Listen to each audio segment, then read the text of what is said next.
नमस्कार, मैं आनंद कुमार खत्री। आज के हमारे लेक्चर का विषय है जियार्डिया।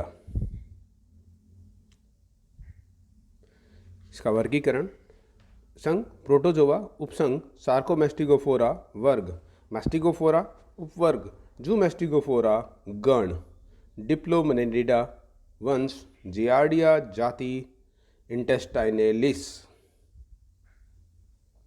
आवास एवं स्वभाव: हैबिट एंड हैबिटेट। जियार्डिया एक विश्वव्यापी प्राणी है। अमेरिका में इसे पद यात्रियों का अतिसार हाइकर्स डायरिया के रूप में जानते हैं एवं रूस में इसे सैलानियों का रोग कहते हैं। यह एक परजीवी प्रोटोजोआ है जो मनुष्य की छोटी आंत्र स्मॉल इंटेस्टाइन के ऊपरी भाग में पाया जाता है। इस प्रकार यह एक अंतः परजीवी एंडोपैरासाइट है। कभी कभी यह परजीवी पित्तवाहिनी बाइल डक्ट व यकृत में भी चला जाता है। यह बच्चों में बहुतायत से पाया जाता है। जियार्डिया का प्रथम प्रेक्षण ल्यूवेनहॉक ने किया एवं इसकी खोज 1859 में लेबल द्वारा की गई। इस परजीवी का विस्तृत विवरण एलेक्सिफ 1914 द्वारा प्रस्तुत किया गया। इसे सामान्यतया आंत्र का ऋषि grand old man of intestine कहा जाता है। मनुष्य के अतिरिक्त यह परजीवी बंदर, बिल्ली व कुत्तों में भी पाया जाता है। संरचना: जियार्डिया में द्विपार्श्व सममिति पाई जाती है, बाइलेटरल सिमेट्री। इसकी आकृति टेनिस के रैकेट के ऊपरी हिस्से के समान दिखाई देती है। इसकी पृष्ठ सतह उत्तल व अधर सतह अवतल होती है। जियार्डिया की लंबाई 8 से 14 माइक्रोन व चौड़ाई 5 से 12 माइक्रोन तक होती है। विड्थ 5 से 12 माइक्रोन तक होती है। इस जंतु के अग्रभाग के अधरतल पर की ओर एक चूसक डिस्क सकिंग डिस्क पाई जाती है। यह एक प्रकार का आसंजक अंग है जिसकी सहायता से यह परजीवी आंतरीय उपकला से चिपका रहता है, इंटेस्टिनल एपिथेलियम से चिपका रहता है। इस जंतु का अग्र सिरा चौड़ा, पश्च सिरा नुकीला होता है। इसमें 2 केंद्रक पाए जाते हैं। केंद्रकों के भीतर एंडोसोम पाया जाता है। इस जंतु, ये डायग्राम है जिसमें साफ दिखाई दे रहा है, इसमें सकिंग डिस्क वगैरह। इस जंतु में 4 जोड़ी कसाब पाए जाते हैं, डायग्राम में दिखाई दे रहे हैं।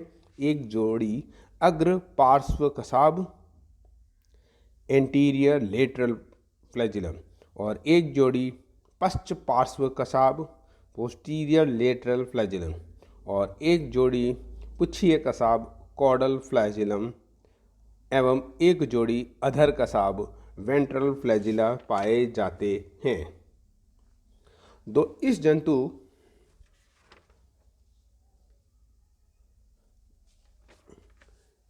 के दोनों केंद्रकों के बीच एक छड़ के आकार की संरचना पाई जाती है जिसे एंडोस्टाइल कहते हैं।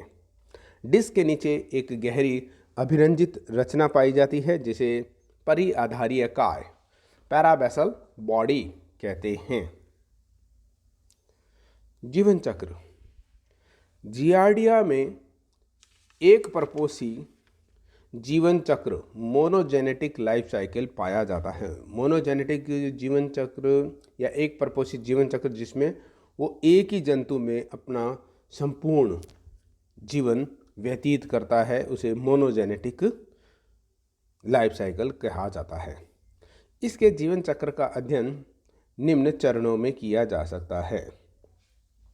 सर्वप्रथम द्विखंडन।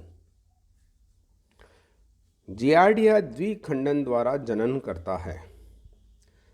बाइनरी फिशन जिसे बोल सकते हैं, लॉन्गिट्यूडनली बाइनरी फिशन। इसमें केवल अलैंगिक जनन पाया जाता है, सेक्सुअल रिप्रोडक्शन इसमें अनुपस्थित होता है और इसमें अनुदैर्ध्य द्विखंडन पाया जाता है, लॉन्गिट्यूडनल बाइनरी फिशन पाया जाता है। क्योंकि जंतु अपनी लंबवत अक्ष लॉन्गिट्यूडनल एक्सिस से 2 भागों में विखंडित होता है लंबाई में, तो द्विखंडन द्वारा इससे इनकी संख्या में अत्यधिक वृद्धि हो जाती है, 1 से 2, 2 से 4, इस तरीके से। द्विखंडन के बीच बीच में इनके द्वारा पुट्टियों का निर्माण भी किया जाता है। ये पुट्टी का डायग्राम दिखाई दे रहा है, जिसमें इसमें न्यूक्लियस और सिस्ट वॉल दिखाई दे रही है, बाद में बात करेंगे इसमें। तो इसमें द्विखंडन के बीच बीच में इसके द्वारा पुट्टियों का निर्माण भी किया जाता है, सिस्ट, जिसके द्वारा ये अपने आप को प्रोटेक्ट कर लेता है और स्प्रेड करने की कोशिश करता है। इसी कारण रोगी के मल परीक्षण में जो व्यक्ति इसके द्वारा रोगी हो चुका है, तो उसके मल फीकल मटेरियल में किसी दिन अनेक पुट्टियाँ दिखाई देती है और किसी दिन पुट्टियाँ अनुपस्थित होती है, क्योंकि वो कभी कभी पुट्टी का निर्माण किया जाता है इनके द्वारा बीच बीच में। तो किसी दिन एब्सेंट भी होती है और किसी दिन प्रेजेंट भी होती है पुट्टी। पुट्टी भवन, एंसेस्टमेंट, द्विखंडन के बीच बीच में पुट्टी भवन का निर्माण होता है या पुट्टी का निर्माण होता है। और पुट्टियाँ कैसी होती हैं? अंडाकार। ये डायग्राम में दिखाई दे रही है, ओवल शेप्ड। प्रत्येक पुट्टी में 4 केंद्रक पाए जाते हैं। डायग्राम में दिखाई दे रहे हैं 4 गोलाकार संरचनाएं ऊपर की ओर, इसके ऊपरी भाग में 4 केंद्रक प्रेजेंट है। अतः इसे चतुष्केंद्र की पुट्टी, टेट्रान्यूक्लिएट सिस्ट कहते हैं। चतुष्केंद्र की पुट्टी इस परजीवी की संक्रामक इन्फेक्टिव स्टेज, संक्रामक अवस्था, जिसके द्वारा वो एक से दूसरे में पहुंचता है, तो उसे संक्रामक अवस्था कहते हैं, स्प्रेड होने वाला। पुट्टी के चारों ओर एक मोटी व प्रतिरोधक पुट्टी भित्ति पाई जाती है। डायग्राम में दिखाई दे रही है, सिस्ट वॉल, पुट्टक भित्ति उपस्थित होती है मोटी, जिसके द्वारा वो अपनी रक्षा करती है पुट्टी। और पुट्टियों का त्याग विष्ठा, मल, फीकल के साथ किया जाता है। सामान्यतः यह पुट्टियाँ 10 दिनों तक बाहरी वातावरण में, एक्सटर्नल एनवायरनमेंट में 10 दिनों तक जीवित रह सकती है। लेकिन यह कॉकरोच में, जब इसको कॉकरोच खा लेता है तो कॉकरोच में चली जाती है और ये लंबे समय तक जीवित बनी रहती है। कॉकरोच के शरीर के भीतर ये लंबे समय तक जीवित बनी रहती है। संक्रमण, जीवन चक्र की तीसरी अवस्था है संक्रमण। चतुष्केंद्र की ये पुट्टियाँ इस परजीवी की संक्रामक अवस्था है और इनका संक्रमण मल मुख मार्ग से होता है, फीकल ओरल रूट, मल मुख मार्ग। पुट्टियाँ मल के साथ बाहर त्याग दी जाती है फीकल मटेरियल के साथ में, और संक्रमण खाने पीने की वस्तुओं, सब्जियों, फलों व संदूषित जल के द्वारा होती है। जब पुट्टी परपोषी की आंत्र में पहुंच जाती हैं, जैसे सब्जियों को कच्चा खा लिया जाता है, बिना धोए खा लिया जाता है, फलों को बिना धोए, बिना साफ़ किए खाना खा लिया जाता है, या और कोई वस्तुओं के द्वारा भी। तो जब पुट्टी परपोषी की आंत्र में पहुंच जाती है तो इसके कोशिका द्रव्य में विभाजन होता है, जिसके परिणाम स्वरूप एक पुट्टी से 2 जियार्डिया उत्पन्न हो जाते हैं। और जियार्डिया की इस अवस्था को ट्रोफोजोइट्स कहते हैं, जो कि पहले डायग्राम में दिखाया गया था।